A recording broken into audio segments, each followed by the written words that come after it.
చెప్పాలని ఉంది, చెప్పాలని ఉంది.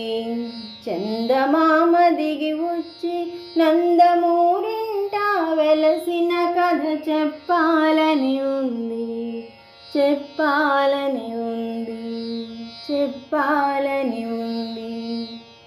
పల్లెటూరులోన పుట్టి రైతింట పెరిగి విద్య నేర్చి ఉద్యోగైనా పల్లెటూరి చిన్నోడి కథ చెప్పాలని ఉంది, చెప్పాలని ఉంది, చెప్పాలని ఉంది.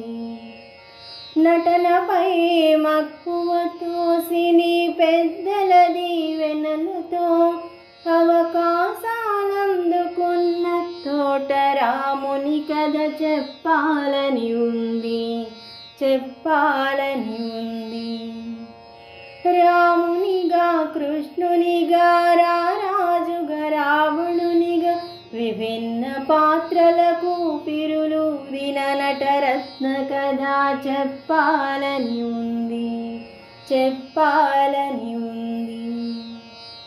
అంతటి నటునికి ప్రజలపై అంతటి మక్కువ, ప్రజల రుణం తీర్చుకొనగా ప్రజానాయకుడాయగా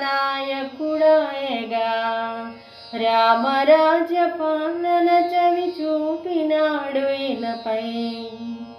తెలుగు వారి గుండెల్లో వెలిగినాడు